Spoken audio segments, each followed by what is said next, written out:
Hola, me llamo Lauren, Hola, me llamo Dakota. and we did Unit 3, Lesson 1. So this is vocabulary, and most of it is clothing. So for the first one, we have el abrigo, which is coat. And what we usually do for a memory device is that, we usually don't put on a coat in April. You have las botas, which is boots. And what we usually do for kinesthetic, we usually just put on the boot because for this picture, it's a longer boot, so we usually pull it up. The next one is el chaleco, which is vest.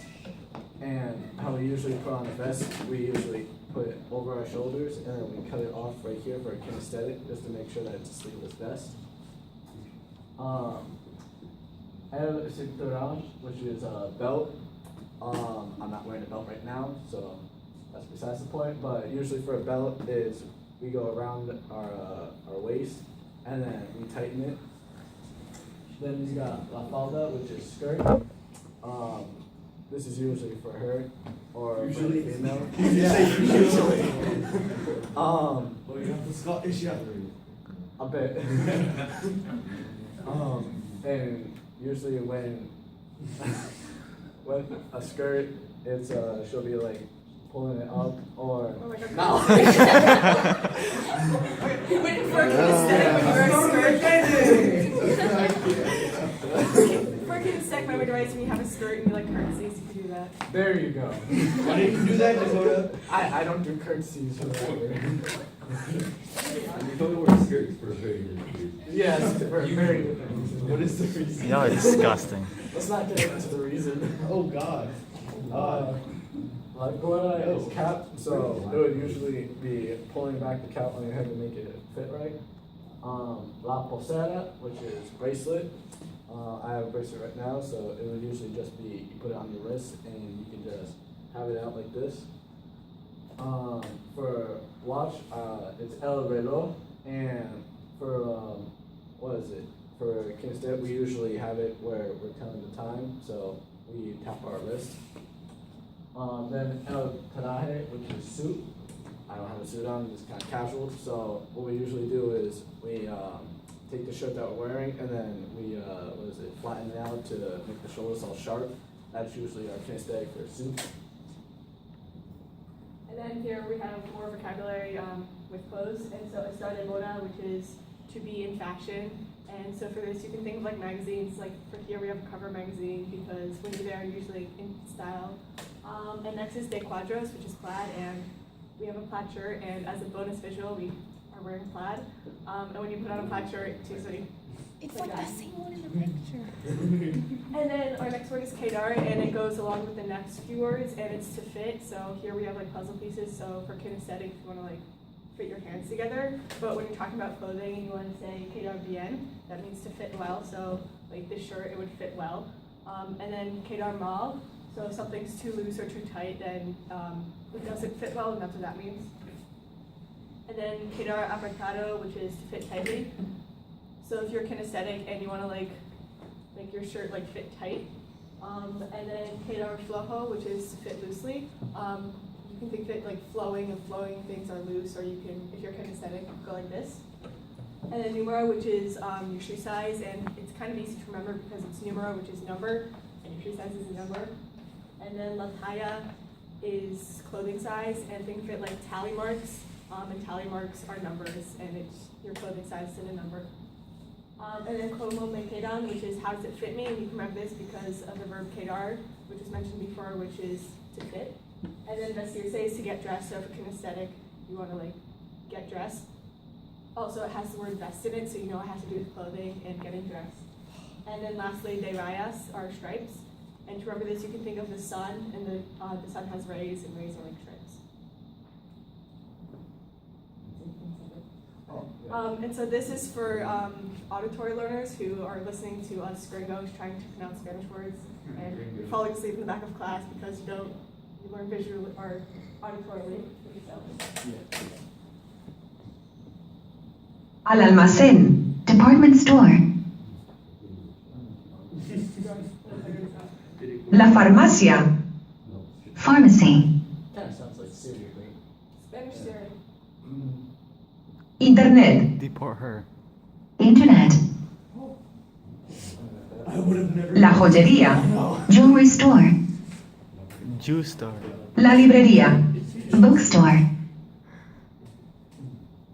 La panadería. Bakery. And most of these are cognates, so the looking at the word should actually pull up. La zapatería. Shoe store. Like in this word, you see, the beginning is zapata, and zapatos are shoes. So, yeah, I So. don't know. La zapa. Está abierto a. Dude, none of these are cognates. Or if you, It's open. if you know like the Spanish roots for zapateria, it has zapata at the beginning, and you can think of zapatos, so shoes, so you know it's a shoe store. Está cerrado a. It's closed. Creo que sí. I think so. You go back to the. And so the next word, which was just mentioned there, was creo que sí. So here we have like somebody thinking. So if you're kinesthetic, you can think and say like, oh, I think so. And then creo que no is the opposite, which means I don't think so. So you can do a similar gesture, but then like because it has the word no in it, you think it's not. And then en mi opinión, which is kind of a cognate, in my opinion. So again, you could just like think and say like, oh, in my opinion. And then es buena idea. So you know it's a good idea, and if you know buena means good, then you should be able to translate it. But if you still need a memory device for kinesthetic, you can do thumbs up. And then for the opposite, for es mala idea, you can do thumbs down. Or you could just remember the skirt thing. That was pretty sad. And then me parece ser, Please don't. which is it seems to me. So again, you can think like, oh, it seems to me.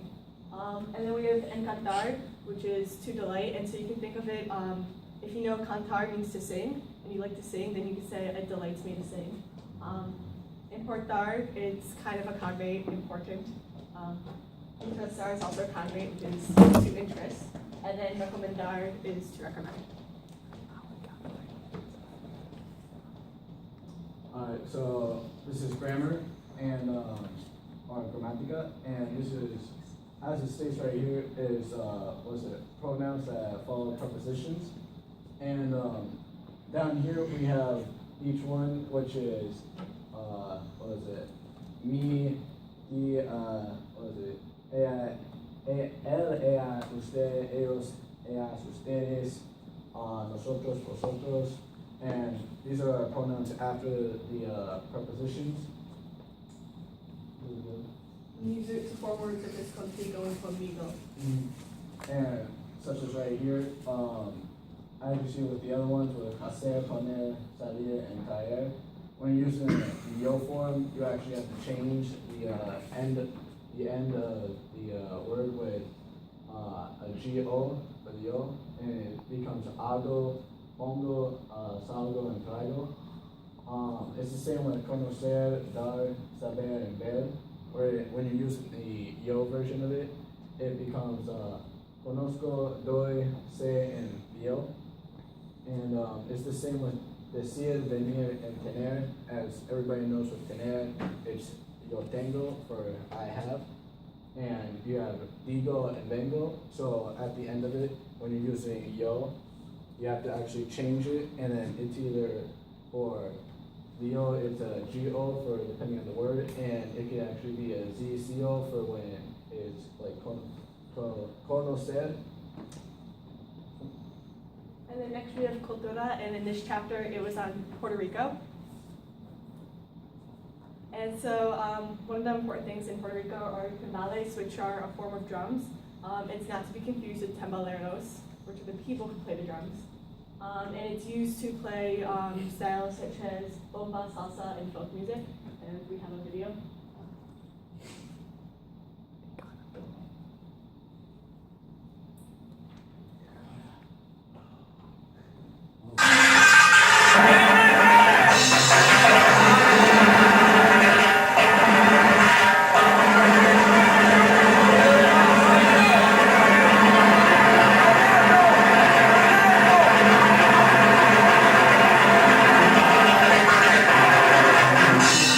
Monteñano,